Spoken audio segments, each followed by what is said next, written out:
They say revenge is a dish best served cold, but what they don't tell you is that sometimes the coldest revenge isn't served at all. It's delivered by email at exactly 2:47 p.m. on a Tuesday afternoon, in a conference room full of executives who thought they knew how the game was played. My name is Amara, and this is the story of how I became CEO of a Fortune 500 company, while my racist boss watched his career implode in real time, one notification ping at a time. Let me take you back to where it all began. Picture this: a gleaming corporate tower in downtown Manhattan, 47 floors of glass and steel where dreams go to die and egos go to thrive. I was the vice president of strategic development at Morrison & Associates, a consulting firm that helped other companies figure out how not to fail spectacularly. For 3 years, I had been the invisible architect behind every major success story that came out of our department. I say invisible because every brilliant strategy, every innovative solution, every game-changing proposal that bore my fingerprints somehow ended up with someone else's signature on the final presentation. That someone else was my direct supervisor, Mr. Richard Davies. Picture a man who looked like he stepped out of a 1950s advertisement for executive success. Silver hair, perfectly styled, expensive suits that probably cost more than most people's rent, and the kind of confident smile that came from never having to prove he belonged in any room he entered. Davies had been with the company for 15 years, climbing the ladder one handshake and one golf game at a time. He was what the old guard called leadership material, which, as I would learn, was code for someone who looked exactly like everyone else who had ever held power in that building. The day that changed everything started like any other Tuesday morning. I had spent the previous weekend crafting what I knew was a revolutionary approach to digital transformation for our biggest client, Hartwell Industries. This wasn't just another consulting proposal. This was a complete reimagining of how a traditional manufacturing company could pivot into the digital age without losing its soul or its workforce. I had analyzed market trends, studied successful transformations in adjacent industries, and developed a phased implementation strategy that would increase efficiency by 40%, while actually creating jobs instead of eliminating them. It was the kind of work that consulting legends are built on. I knocked on Davies' office door at exactly 9 a.m., as was our routine for project reviews. His office was everything you'd expect from a man who thought mahogany furniture and framed golf photos constituted personality. "Come in, Amara," he called, not looking up from his computer screen. I sat across from his massive desk and began walking him through the proposal, page by page, explaining the methodology, the projected outcomes, the risk mitigation strategies. For 45 minutes, I laid out what I knew was the most comprehensive transformation strategy our firm had ever developed. Davies listened with the kind of attention that made you think you were being heard. He asked thoughtful questions, nodded at the right moments, even made a few notes. When I finished, he leaned back in his leather chair and smiled that trademark smile. "Brilliant work, Amara. Absolutely brilliant. This is exactly the kind of innovative thinking that sets us apart from our competitors. The client presentation is Thursday, right?" I confirmed, feeling that familiar surge of pride that came from knowing I had delivered something exceptional. "Perfect," he said. "I'll handle the presentation from here. You've done the heavy lifting. Now let me polish it up for the client meeting." This was normal. This was always how it worked. I would create, he would present, the client would be impressed, and Davies would get the credit while I got a pat on the head and maybe a mention in the quarterly review. I had accepted this as the price of playing in the big leagues. What happened next, however, was not normal. 2 hours later, I found myself in Conference Room B for our weekly department meeting. All 12 members of our strategic development team were there, along with Davies and 2 senior partners from the firm's executive committee. Davies stood at the head of the polished conference table, looking every inch the visionary leader as he began his presentation. "I've been working on something revolutionary for the Hartwell account," he began, and I felt my stomach drop. "A complete digital transformation strategy that will redefine how traditional manufacturers approach the future." For the next 30 minutes, I watched Davies present my work, my research, my insights, my innovative solutions, as his own masterstroke of strategic thinking. He didn't just present the conclusions. He walked through the entire thought process, as if he had lived every moment of discovery himself. When Sarah from Market Analysis asked about the risk assessment methodology, Davies answered with the exact phrasing I had used in his office that morning. When Marcus from implementation questioned the timeline feasibility, Davies defended the approach using arguments I had rehearsed with him just hours earlier. I sat there, perfectly still, watching a masterclass in intellectual theft unfold in real time. The other team members were impressed, genuinely impressed, praising Davies for his innovative thinking and strategic vision. One of the senior partners even commented that this was the kind of work that separated the leaders from the followers in our industry. Through it all, Davies maintained that confident demeanor, accepting praise for work he couldn't have conceived in his wildest dreams. After the meeting, as the room emptied and congratulations echoed in the hallway, I remained seated. Davies approached me with that same trademark smile, but now I could see something else behind his eyes. Something that looked uncomfortably like satisfaction. "Great meeting, wasn't it?" he said, straightening his tie. The partners were really impressed with the strategic thinking on this one. I stood up slowly, gathering my notes. "It was certainly enlightening," I replied, keeping my voice level. "I noticed you didn't mention my contributions to the research phase." His smile faltered for just a moment before returning, but now it carried a different quality. Something colder, more calculating. "Amara, you have to understand how these things work.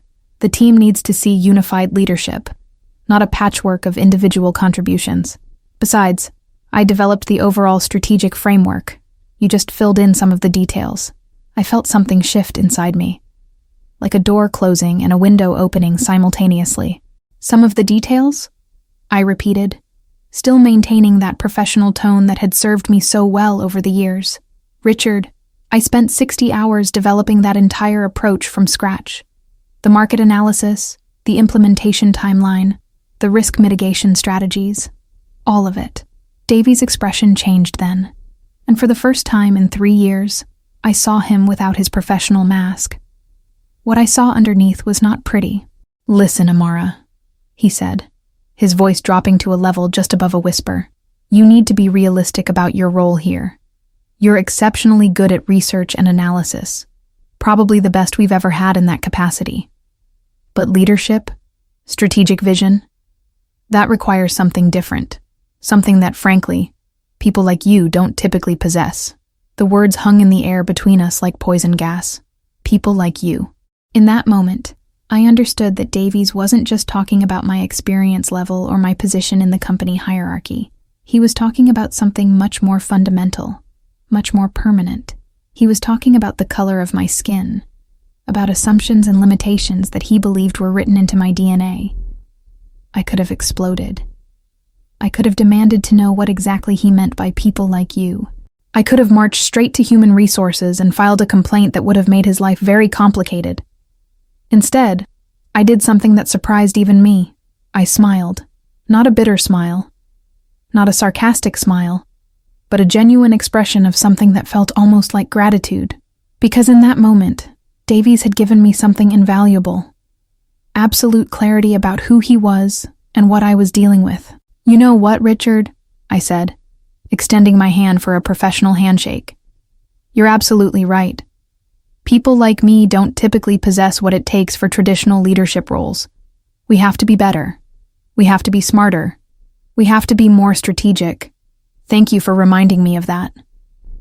He shook my hand, clearly relieved that I was taking his advice so well.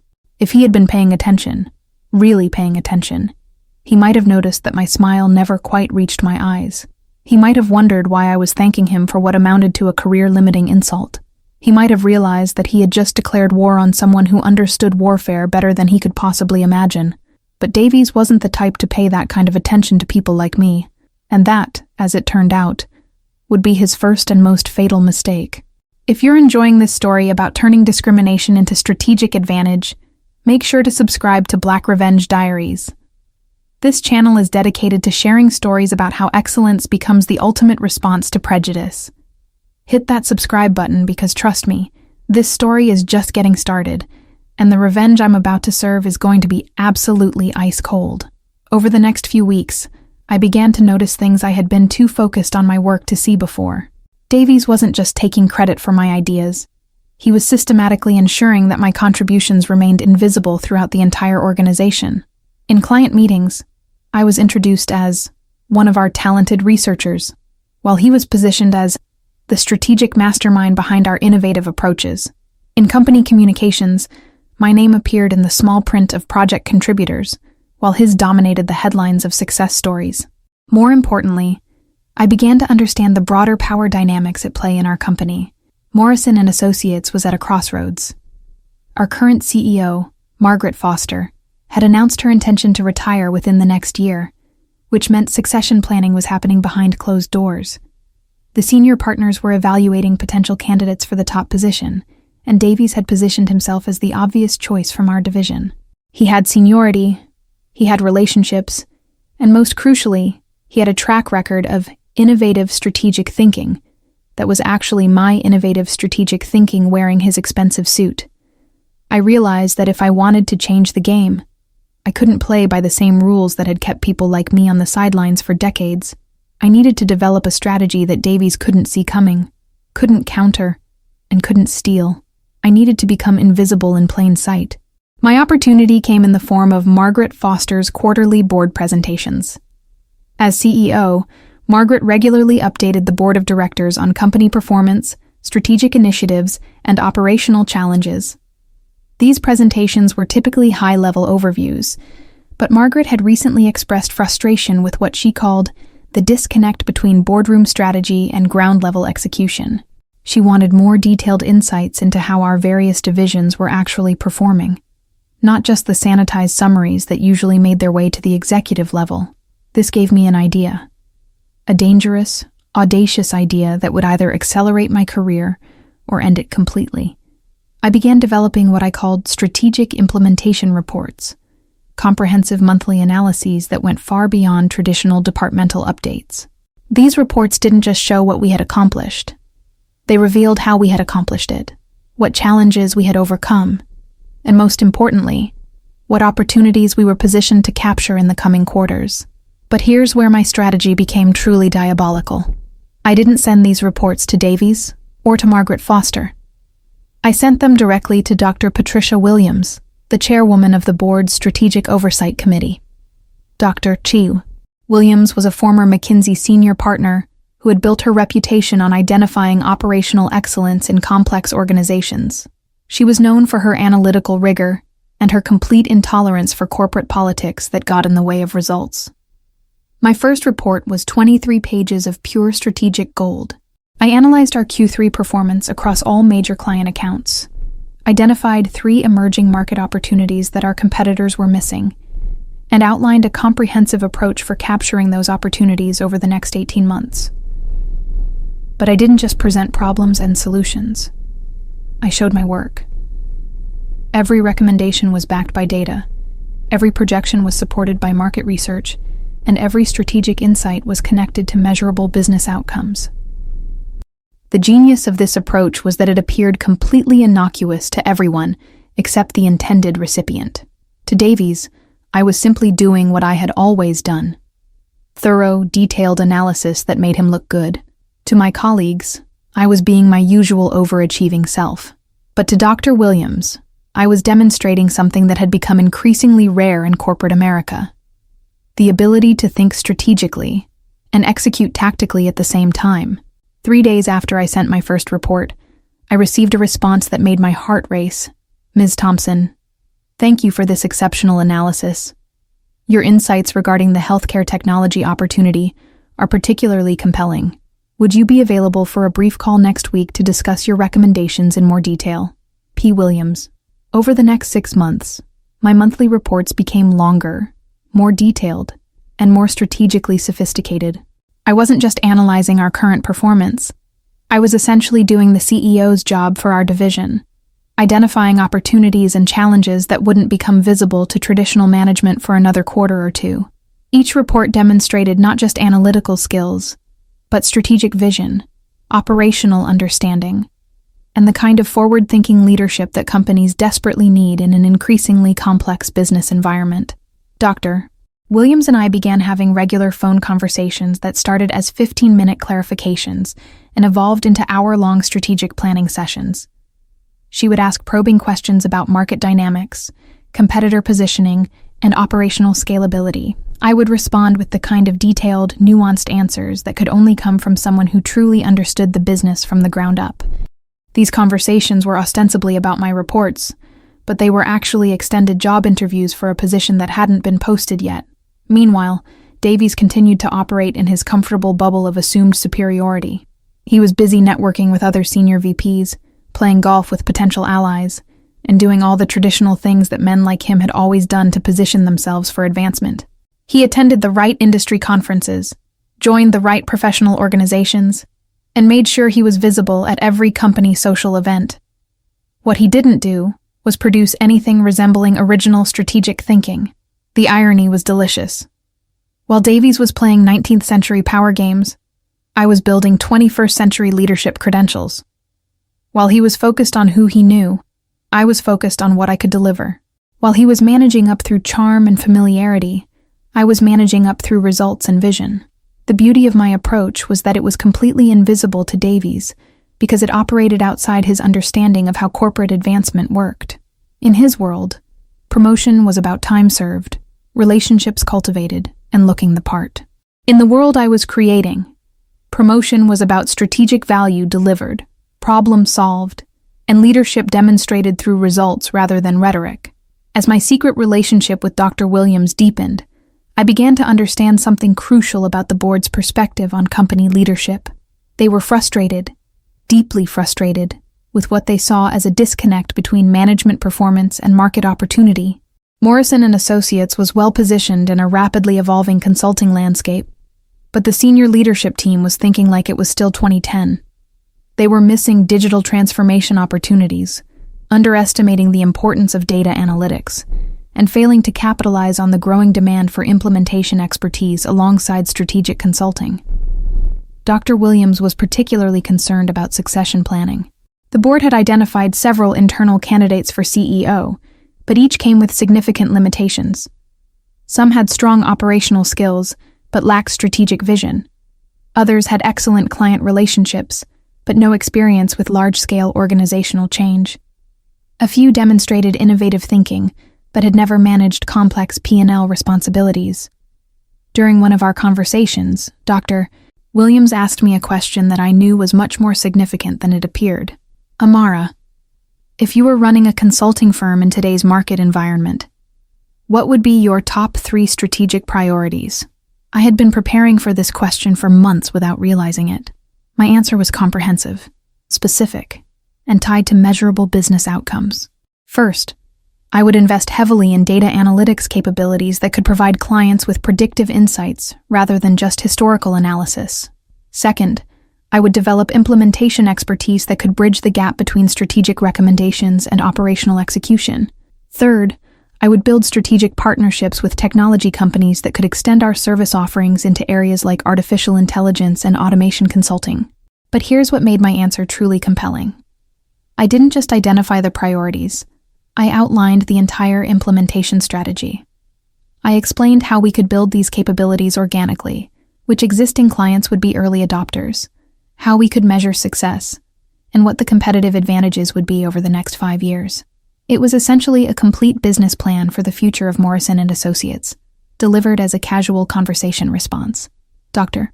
Williams was quiet for a long moment after I finished. Then she said something that sent chills down my spine. Amara, you've just outlined exactly what this company needs to do to remain competitive. The question is whether our current leadership team has the vision and courage to execute that strategy. I knew in that moment that the game had fundamentally changed.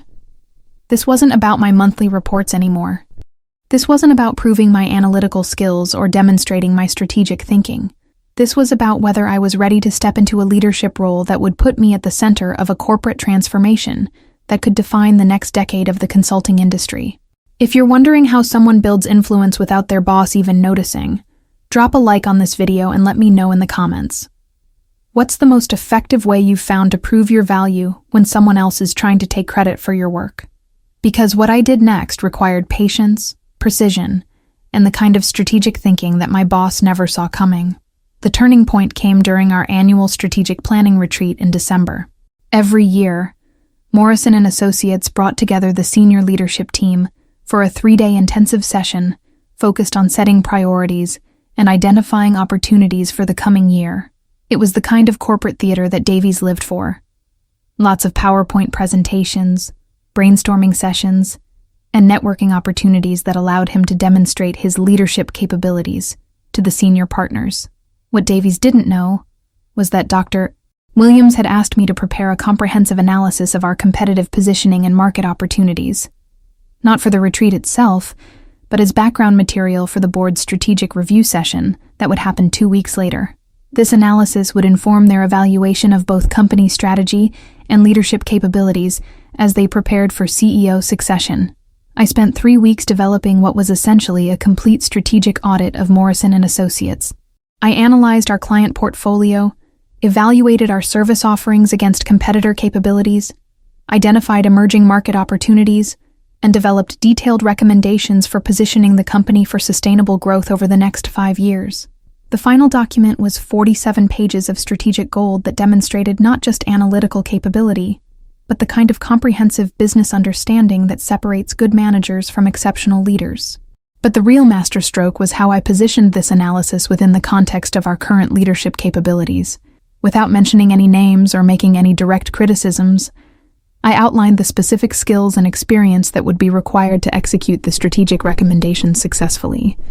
I identified the leadership competencies that would be critical for navigating market challenges, building new capabilities, and managing organizational change at the scale required for sustainable competitive advantage. Anyone reading this analysis carefully would understand that I wasn't just recommending what the company should do. I was demonstrating that I had the strategic thinking, operational understanding, and leadership vision to actually do it. More importantly, anyone familiar with our current senior leadership team would recognize that most of them lacked the combination of skills required to execute this strategy successfully. Meanwhile, Davies was preparing for the strategic retreat with his usual approach, delegating the analytical work to his team, primarily me, while focusing on the presentation and networking aspects that he considered his strengths. He asked me to prepare briefing materials on our division's performance and strategic opportunities, which I did with my usual thoroughness. What I didn't tell him was that my real strategic thinking was going directly to the board through channels he didn't even know existed. The retreat itself was everything I expected it to be. Davies delivered polished presentations that showcased his strategic insights with the confidence of someone who had never doubted his place at the leadership table. He participated in brainstorming sessions with the kind of broad, conceptual thinking that sounded impressive but lacked the operational specificity required for actual implementation. He networked aggressively, making sure he had individual conversations with every senior partner and positioning himself as the obvious choice for increased leadership responsibilities. What was fascinating to watch was how completely invisible I remained throughout the entire process. I was present. I contributed thoughtfully to discussions. I provided detailed analytical support when requested. But I was essentially background music to the leadership symphony that men like Davies conducted. They saw me as exceptionally capable support staff, the kind of person who makes leaders look good but isn't leadership material herself. This invisibility was exactly what I needed. While Davies and his peers were focused on impressing each other, I was quietly demonstrating the kind of strategic thinking and operational excellence that actually drives business results. While they were playing corporate politics, I was building a track record of value creation that would speak for itself when the time came. 2 weeks after the retreat, Dr. Williams called me for what she described as a strategic consultation regarding the board's upcoming leadership evaluation process. This conversation was different from our previous discussions, more formal, more comprehensive, and clearly designed to assess my leadership capabilities rather than just my analytical skills. She asked me to walk through my recommendations for company strategy, but this time she focused on implementation details. How would I build the necessary capabilities? What would be the timeline for strategic initiatives? How would I measure success and adjust course if market conditions changed? Most importantly, how would I manage the organizational change required to execute this strategy successfully? For 2 hours, I essentially interviewed for the CEO position without anyone explicitly acknowledging that's what was happening. I outlined my vision for the company's future, demonstrated my understanding of the operational challenges involved, and showed that I had the strategic thinking and leadership capability to guide Morrison & Associates through the transformation that would define its next chapter. At the end of our conversation, Dr. Williams asked me a question that I knew was the real test. Amara, are you ready to take on leadership responsibilities that would put you at the center of this company's strategic future? I looked out my office window at the Manhattan skyline and realized that everything I had worked for over the past 6 months had led to this moment. Dr. Williams, I said, I've been ready for that responsibility since the day I walked into this building. The question is whether the company is ready to embrace the kind of leadership that can actually deliver the results we've been talking about. Her response was a single word that changed everything. Good. 3 days later, Margaret Foster announced that she would be stepping down as CEO effective March 31st, and that the board would be making succession decisions over the next several weeks. The announcement sent shockwaves through the senior leadership team, triggering a flurry of positioning and politicking as various candidates tried to strengthen their cases for promotion. Davies was supremely confident. He had seniority, strong relationships with key partners, and what he believed was an impressive track record of strategic leadership. He spent the following weeks scheduling meetings with board members, highlighting his accomplishments, and making the case that he represented continuity and stability during a period of transition. What Davies didn't realize was that continuity and stability were exactly what the board didn't want. They were looking for transformation and growth, and they had already identified the candidate who could deliver both. The final leadership evaluation process was scheduled for March 15th. A series of presentations where each candidate would outline their vision for the company's future and demonstrate their readiness for CEO responsibilities. Davies prepared extensively, developing a presentation that emphasized his experience, his relationships, and his commitment to building on the company's existing strengths. I was not officially part of this process. As a vice president, I was considered too junior for CEO consideration, and nobody had suggested that I should be included in the evaluation sessions.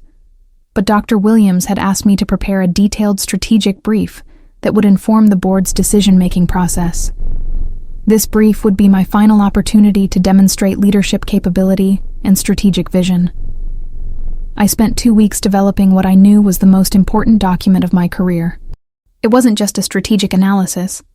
It was a comprehensive leadership platform that outlined exactly how I would position Morrison & Associates for sustainable competitive advantage over the next decade. I identified specific growth opportunities, detailed implementation strategies, outlined organizational changes required for success, and demonstrated the kind of forward-thinking leadership that could navigate an increasingly complex business environment. Most importantly, I showed my work. Every recommendation was backed by data. Every strategy was connected to measurable outcomes. And every leadership decision was tied to clear business rationale. This wasn't theoretical leadership. This was practical, actionable, results-oriented strategic thinking that could be implemented immediately and measured continuously. The night before the leadership presentations, I received an email from Dr. Williams that made my heart race. Amara, the board has reviewed your strategic brief and would like you to present your recommendations tomorrow morning. Please plan for a 45-minute presentation, followed by Q&A. This is an opportunity to share your vision for the company's future with the full board of directors. I realized that I was being invited to compete for the CEO position, even though I had never officially been considered a candidate. More than that, I was being given the opportunity to demonstrate leadership capability in front of the people who would make the final decision. This was the moment when everything I had built over the past year would either launch my career into the stratosphere or crash spectacularly in front of the most powerful people in the company. But here's what I understood that Davies never could. I wasn't competing against his experience or his relationships or his traditional leadership credentials. I was competing with results, with vision, with the kind of strategic thinking that actually drives business success. And in that competition, I had advantages that couldn't be networked, couldn't be inherited, and couldn't be faked. The morning of March 15th arrived with the kind of crystalline clarity that made Manhattan look like a movie set. I arrived at the office early, not because I needed to prepare. I had been preparing for this moment for months, but because I wanted to savor the anticipation. Today would be the day when everything changed, one way or another. Davies was already in the office, making final adjustments to his presentation, and radiating the kind of confidence that comes from never having seriously doubted the outcome. He smiled when he saw me, that same patronizing smile that had become so familiar over the years. "Big day today, Amara," he said, straightening his tie. "Exciting to see how leadership decisions get made at this level." I smiled back.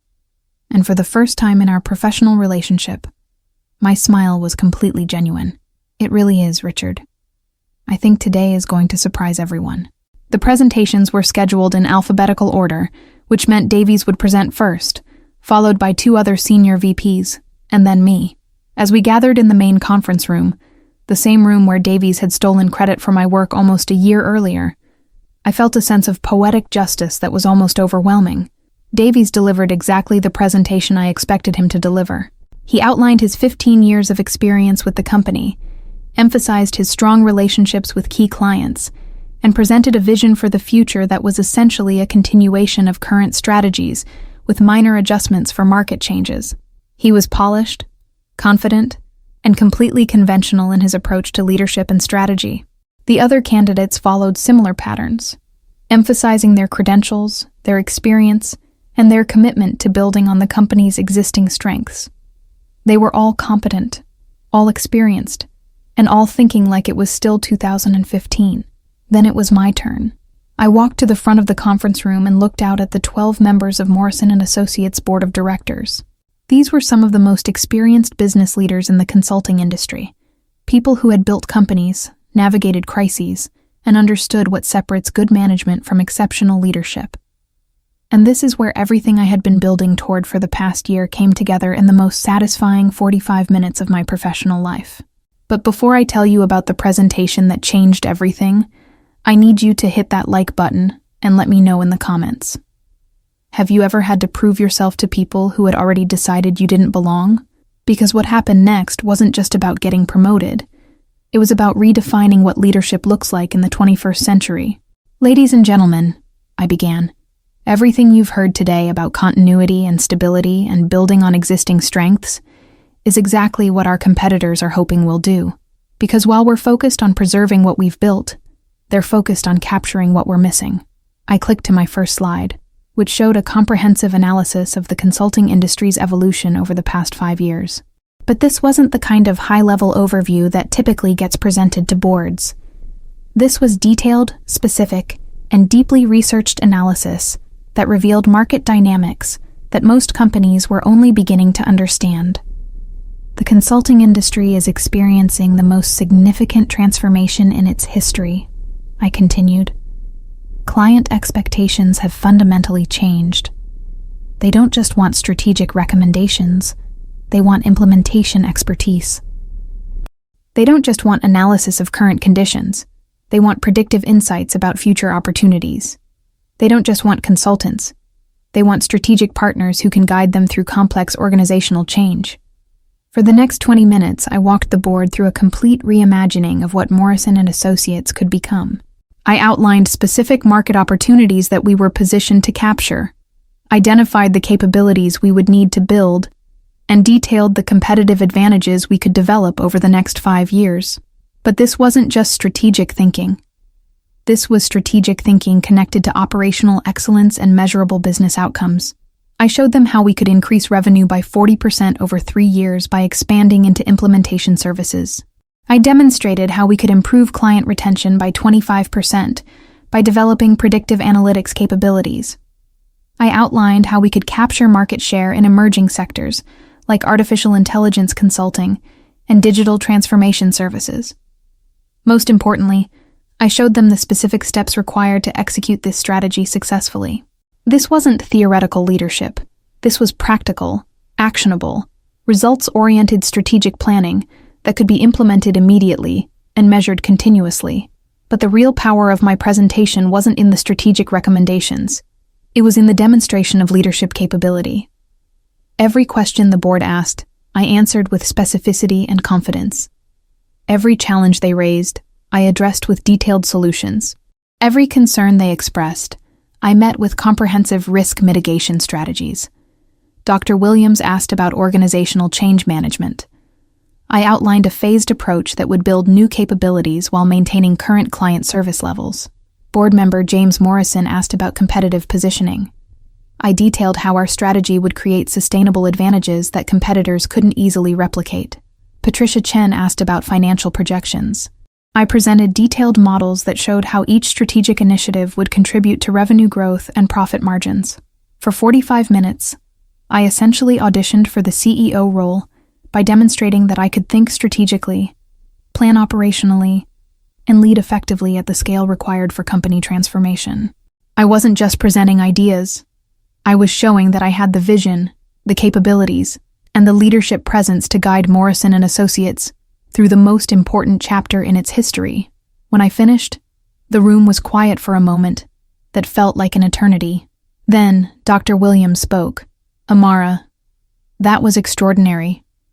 You've outlined exactly the kind of strategic thinking and leadership capability that this company needs for its future." I thanked the board for their time and walked back to my office, knowing that I had delivered the performance of my professional lifetime. But I also knew that results were what mattered, not presentations, and the real test would come when the board made their final decision. Over the next week, the speculation around the office reached fever pitch levels. Davies was confident that his experience and relationships had secured the position. The other candidates were optimistic about their chances based on their presentations and board feedback. Meanwhile, I continued doing what I had always done, delivering exceptional work and staying focused on results rather than politics. The announcement was scheduled for March 22nd, exactly 1 week after the presentations.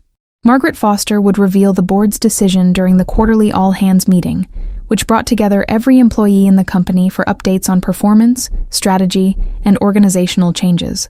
The morning of March 22nd, Davies arrived early and spent considerable time networking with colleagues and positioning himself for what he assumed would be his promotion announcement.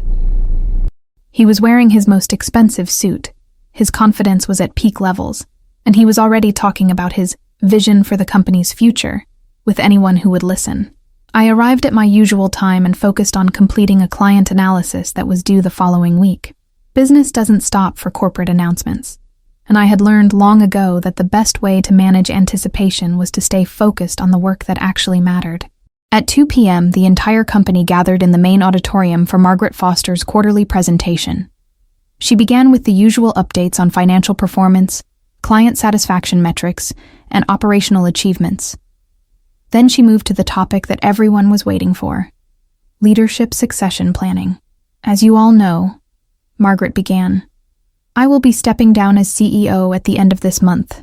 Over the past several weeks, the board of directors has conducted a comprehensive evaluation of leadership candidates and strategic priorities for the company's future." The room was absolutely silent. Davies was sitting in the front row, practically radiating confidence. I was several rows back, focused on Margaret's words, rather than the anticipation that was filling the auditorium. The board's decision was based on strategic vision, leadership capability, and demonstrated ability to execute complex organizational transformation, Margaret continued. "We're looking for someone who can guide Morrison & Associates through the most significant evolution in our industry's history." She paused, and I could feel the tension in the room reaching critical levels. "Rather than make this announcement through a traditional presentation," Margaret said, "the board has decided to communicate the succession decision through official company channels. Please check your email for the formal announcement, which has just been sent to all employees." The silence in the auditorium was broken by the simultaneous sound of hundreds of phones buzzing with email notifications. I watched Davies confidently reach for his phone, expecting to read an announcement that would confirm his promotion and validate his assumptions about how corporate advancement worked. I opened my email and saw a message with the subject line, "Leadership Succession Announcement, Morrison & Associates." My heart was pounding as I clicked to open the message. "Dear Morrison & Associates team," the email began. "The board of directors is pleased to announce that Amara Thompson has been selected as our new Chief Executive Officer, effective April 1st. Ms. Thompson's strategic vision, operational excellence, and demonstrated leadership capability make her the ideal candidate to guide our company through the transformative opportunities ahead." I read the words twice to make sure I wasn't hallucinating. Then I looked up and saw Davies across the auditorium, his face transitioning from confident expectation to confused disbelief to something that looked like physical shock. His expensive suit suddenly seemed less impressive, his networking relationships less valuable, his assumptions about corporate advancement completely obsolete. Other colleagues were turning to look at me, some with congratulations, others with surprise, all with the realization that they had fundamentally misunderstood the power dynamics that had been reshaping our company over the past year. The invisible had become visible, the underestimated had become the leader, and the person who didn't belong in executive leadership had just been handed the keys to the entire organization. I remained seated, maintaining my professional composure, even as my heart was racing with a combination of vindication, excitement, and something that felt very much like strategic satisfaction. I had won the game by playing it better than anyone else had even realized it could be played. Margaret concluded the meeting by congratulating me publicly and asking me to say a few words to the company.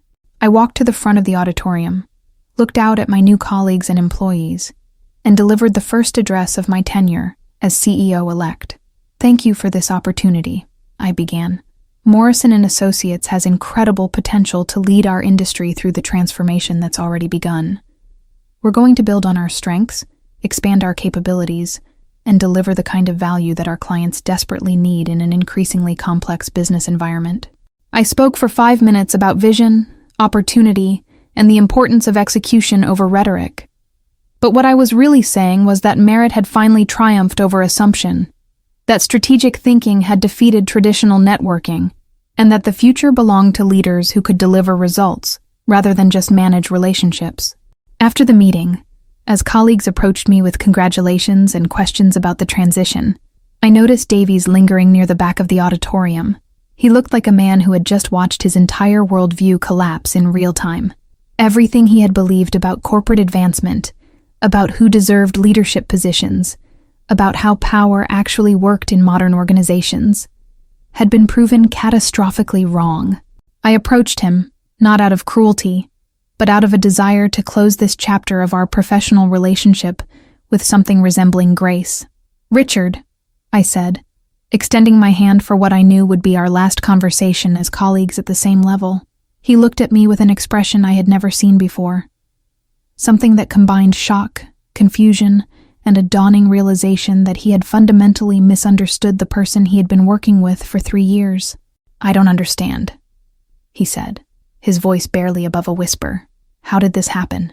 I had the experience, the relationships, the track record." I looked at him for a moment. This man who had stolen my ideas, dismissed my potential, and told me that people like me didn't belong in leadership positions. In that moment, I could have been vindictive. I could have reminded him of every slight, every stolen credit, every condescending comment. Instead, I chose to be educational. "Richard," I said, "you had 15 years of experience doing the same things the same way. I had 3 years of experience solving problems that hadn't been solved before. You had relationships with people who thought like you did. I had relationships with people who valued what I could deliver. You had a track record of managing existing business. I had a track record of creating new possibilities." He stared at me, still processing the reality that his assumptions about corporate advancement had been so completely wrong. "But most importantly," I continued, "you spent the last year playing a game that ended in 2019. I spent the last year building the future. The board wasn't looking for someone who could preserve what we've built. They were looking for someone who could create what we need to become." I paused, then added the words that I had been waiting almost a year to say. "People like me don't just belong in leadership positions, Richard. We're going to define what leadership looks like for the next generation." With that, I walked away from Richard Davies and toward the executive elevator that would take me to the C-suite office that would soon be mine. As the elevator doors closed, I reflected on the journey that had brought me to this moment. It hadn't been about revenge in the traditional sense. It hadn't been about destroying Davies, or proving him wrong through confrontation or drama. Instead, it had been about something much more powerful, demonstrating that excellence is the ultimate response to prejudice, that strategic thinking trumps traditional networking, and that the future belongs to leaders who can deliver results rather than just manage expectations. The revenge I had served wasn't hot or explosive or emotionally satisfying in the way that confrontational victories might be. It was cold, strategic, and utterly complete.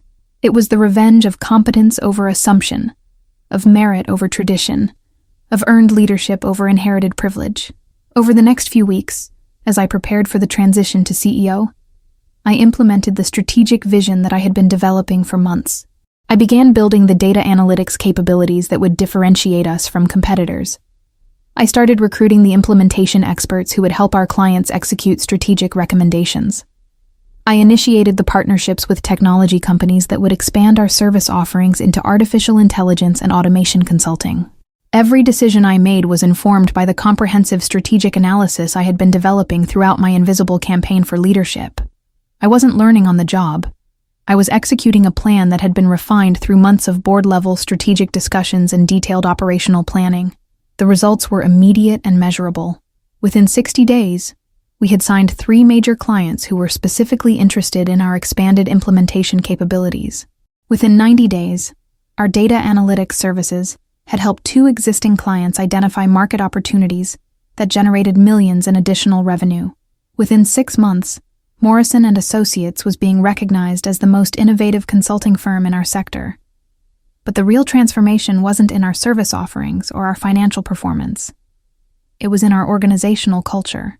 I had demonstrated that leadership wasn't about who had been there longest or who looked most like previous leaders. Leadership was about who could identify opportunities that others missed, develop strategies that others couldn't conceive, and execute plans that others couldn't implement. Davies remained with the company for another 6 months before accepting a position with a smaller firm where his traditional approach to client relationships and business development would be more valued. Our farewell conversation was professional and cordial, but I could see in his eyes that he had learned something fundamental about the changing nature of corporate leadership.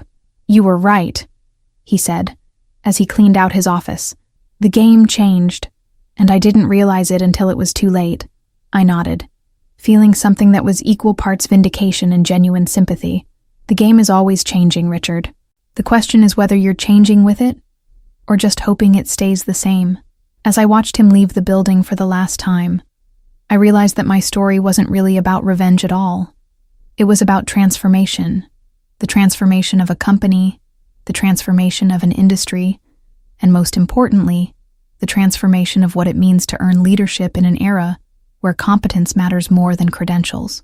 6 months into my tenure as CEO, Morrison & Associates had become the fastest-growing consulting firm in our market segment.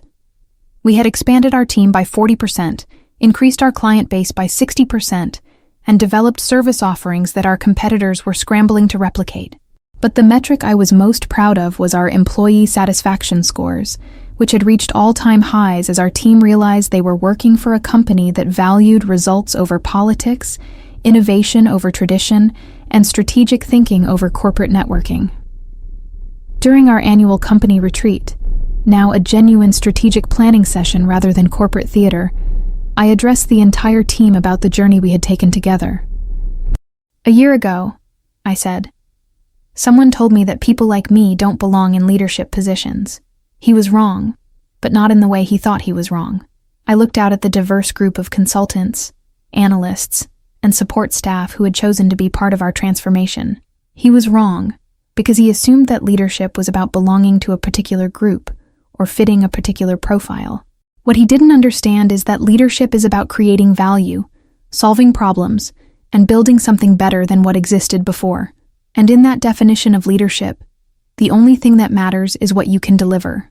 The applause that followed wasn't just recognition of our business success. It was recognition of a fundamental shift in organizational culture that had created opportunities for everyone, regardless of their background or their previous access to traditional power structures. If you've made it this far in this story, you understand that the sweetest revenge isn't about destruction, it's about construction. It's about building something so much better than what came before that the old way of doing things becomes obviously obsolete. If this story resonated with you, if you've ever had to prove that you belonged somewhere that didn't initially welcome you, then you need to subscribe to Black Revenge Diaries right now.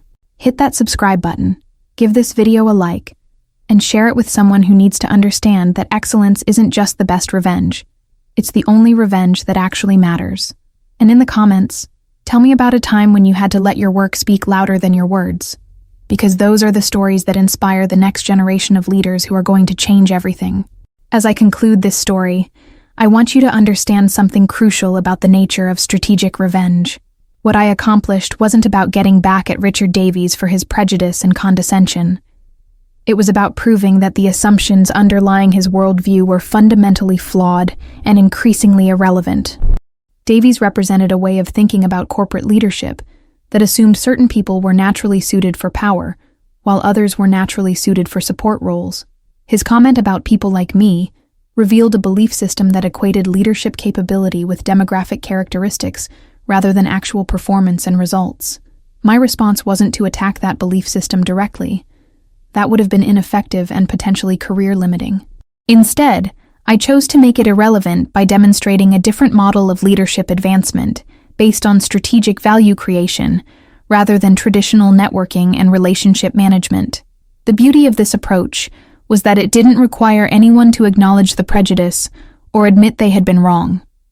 The board of directors didn't promote me because they wanted to make a statement about diversity or because they felt guilty about past discrimination. They promoted me because I had demonstrated, through months of strategic analysis and board-level consultation, that I could deliver the results they needed for the company's future. This is what I mean when I say that excellence is the ultimate response to discrimination. It's not about being twice as good to get half as much. It's about being so strategically valuable that traditional barriers become irrelevant. It's about changing the game rather than just playing it better. The email that announced my promotion wasn't just a personnel decision.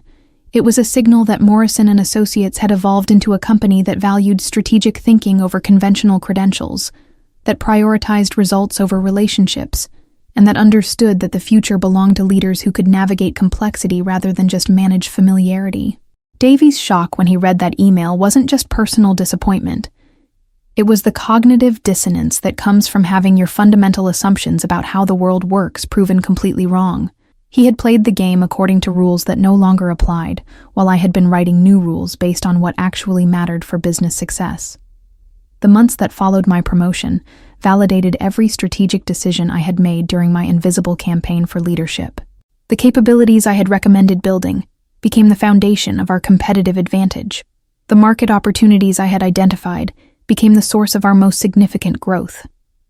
The organizational changes I had proposed became the blueprint for our cultural transformation.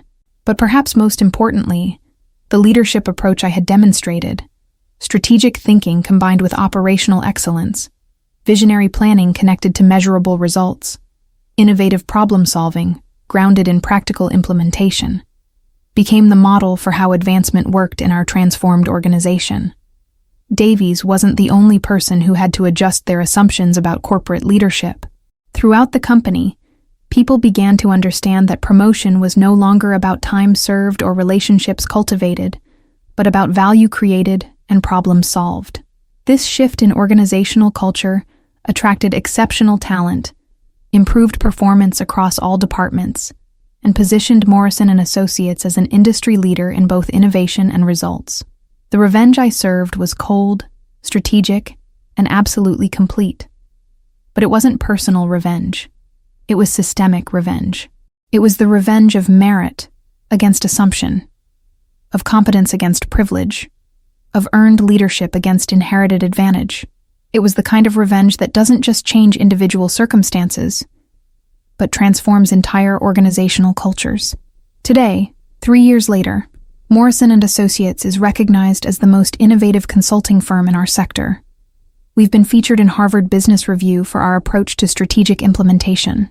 We've won industry awards for our data analytics capabilities. We've been ranked as one of the best places to work in professional services. But the metric I'm most proud of is this. We've promoted 14 people to senior leadership positions over the past 3 years, and every single promotion was based on demonstrated strategic value and leadership capability rather than traditional credentials or demographic characteristics. We've created a true meritocracy where excellence is the only currency that matters. Sometimes I think about Richard Davies and wonder what he learned from our experience together.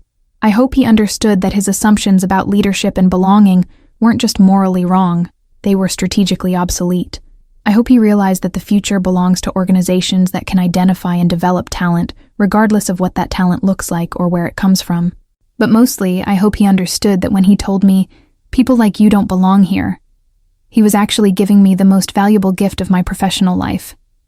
Absolute clarity about what I was up against and what I needed to prove. His prejudice became my motivation. His limitations became my opportunity. And his assumptions became the foundation of my strategic advantage. The email that changed everything wasn't just a promotion announcement. It was a declaration that the old rules no longer applied, that the future had arrived, and that leadership belonged to anyone capable of earning it through results rather than relationships. That's the real power of strategic revenge. It doesn't just defeat individual prejudice, it transforms entire systems. It doesn't just change personal circumstances, it creates new possibilities for everyone who comes after. It doesn't just prove that the old assumptions were wrong, it makes them irrelevant. So to everyone who has ever been told they don't belong, who has ever had their ideas stolen, who has ever been underestimated because of who they are rather than what they can deliver, I want you to understand this. The sweetest revenge isn't destruction, it's construction. It's building something so much better than what came before, that the old way of doing things becomes obviously obsolete. The game is always changing. The question is whether you're changing with it or just hoping it stays the same. Choose to change it. Choose to build it. Choose to earn it. And when someone tells you that people like you don't belong, smile and thank them for the clarification. Because now you know exactly what you need to prove. And you know exactly how satisfying it's going to be when you prove it. The revenge is in the results. The victory is in the value. The triumph is in the transformation. And sometimes, just sometimes, it all comes down to a single email that changes everything. Thank you for joining me for this episode of Black Revenge Diaries. If this story inspired you, motivated you, or reminded you that excellence is always the best response to prejudice, then you know what to do. Subscribe to this channel, like this video, share it with someone who needs to hear it, and let me know in the comments about your own experiences with strategic success over systematic obstacles. Because these stories matter, these victories matter, and the future we're building together matters more than anything. Remember, they said people like us don't belong here. We didn't argue with them. We just proved them wrong. And we did it one strategic decision, one excellent result, one transformed organization at a time. The revolution isn't in the streets. It's in the spreadsheets. It's in the strategic plans. It's in the quarterly reports that prove what true leadership actually looks like. And sometimes, it's in an email that arrives at exactly 2:47 p.m. on a Tuesday afternoon, changing everything forever. That's how you serve revenge cold. That's how you turn discrimination into determination. That's how you transform not just your own career, but the entire definition of what leadership means in the 21st century. Welcome to the future. We built it. We earned it. We belong here. And the best part? We're just getting started.